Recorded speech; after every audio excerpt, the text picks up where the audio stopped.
talk. It's even more fun than picking fluff out of my inviculus. Tonight from 5 on BBC Radio 2. Yeah.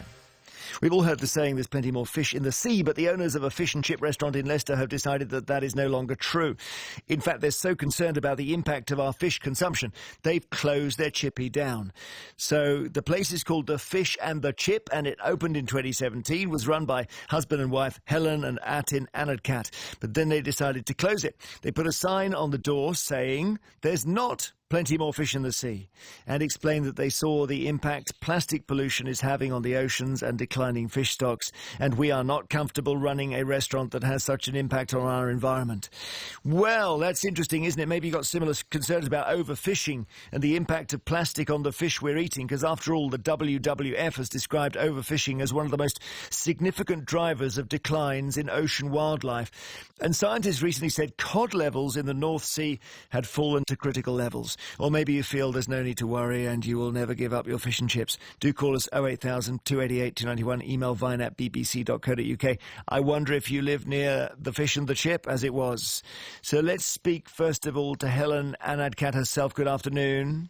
Hello, hi. And you were the owner, still the owner? Is it still there, the Fish and the Chip? Yes, yeah, it's still there. Okay, and are you still serving food there? No, we've closed the doors completely. We've actually started. I mean, when we put the poster up, it was about 3 months ago now. Uh-huh. So we've actually started a new sort of venture, which is all plant-based. And you and your husband had a kind of awakening, Helen, to this fish problem, did you?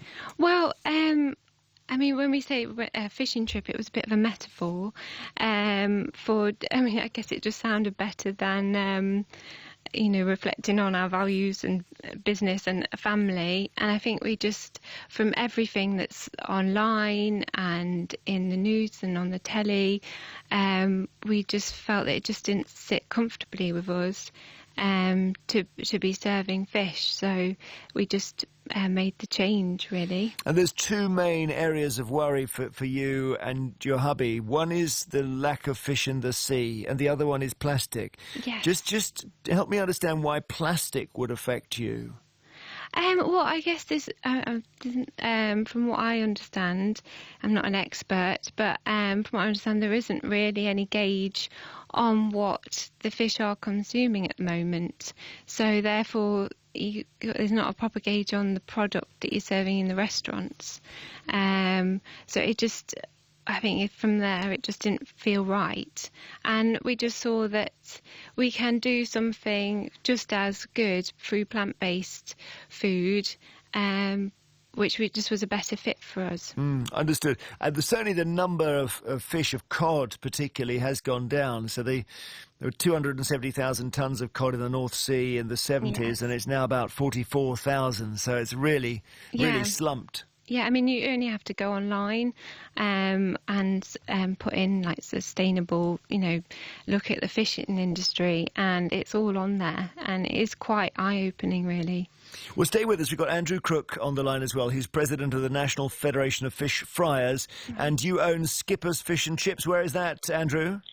That's in Euxton in Lancashire. Okay. These are the things that Helen's talking about are universal to everyone, aren't they? So what's your view?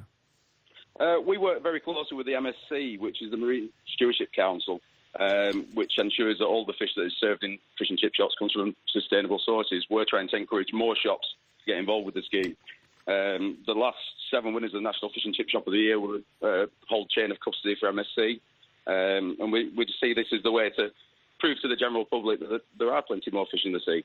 Yeah, but the numbers are dramatic, aren't they? We may be fishing less than we did in the 70s, but my goodness, the total tonnage of cod in the North Sea has completely slumped. I think with the North Seas, especially the waters around the UK are getting slightly warmer, so that's driving fish a little bit further north. So they're actually moving into a bigger body of water, which is better for them reproducing. So in the future, we're likely to see more fish in the Barents Sea. I see. So we'll be fishing elsewhere. That's it. Well, 95% of the cod comes from Arctic waters, so we already source our fish from these waters anyway. So it looks like good news going forward. And do you not worry that we're running out then, Andrew? Not at all. We can prove. I've got MSC certification in my shop. We're trying to get more people involved in the scheme. I went to their awards on Monday in London, and it was great to see so many different elements of the fishing industry just celebrating sustainability. Does that put your mind at rest, Helen? I think that's great. I mean, if they're trying to get more people on board, I think that's amazing. I mean, for us as a family, it wasn't the right fit going forward, just because we were mainly not eating it at home as well. So it was more of a personal decision for us. But I mean, I think if they can get more people on board with sustainable fish, the better. But what does actually sustainable mean, Helen, to you? Does it mean that you fish and then you leave it for a year, or how does it work? I'm sure the gentleman on the other line can probably... Go on, Andrew. Help us out here, because my understanding is you fish for something and you eat it. That's not going to be sustainable under any circumstances. They manage the fishing in different areas, so they look at the data from those areas and they can see which areas need to be left alone for a bit to recover. Cod have quite a lot of young, and one of the things with the North Sea at the moment, we're seeing more mackerel, which are eating the cod fry. So that's why the North Sea stocks are looking even lower at the moment. We're talking about reducing the quota next year, but other areas are doing well. So it's about looking at the data, scientists analyse it, and they set the quotas for the fishermen. And Andrew, you're committed as anyone to the environment, and you're happy to work within those limits, are you? We certainly are. It's important we've got fish and chips for future generations. So anything we can do to make sure that happens, that's what we're all about. How's business now, Helen? Well, we've completely changed. We're moving on to an online plant-based. It's going to be all allergen friendly, and we've started with cakes because obviously it's probably got the most universal appeal, and it's making it completely sustainable with the ingredients, because I think for us, for the future, that felt like the right path. And so what cakes are you making then? And so there's a big range. So we've got some raw cakes, so we've got brownies, we've got some sort of more unique flavours like chai cake and rose and five spice, and so we've been doing it for quite a few fairs, and our website will hopefully be online in the next couple of weeks, so it's quite an exciting time for us. Well, good luck to Thank you. And your husband, Atin. Thank you so much, Helen. An AdCat who's closed down the fish and chip restaurant in Leicester because she and her husband just had a personal crisis over fish. And Andrew Crook, who says not to worry.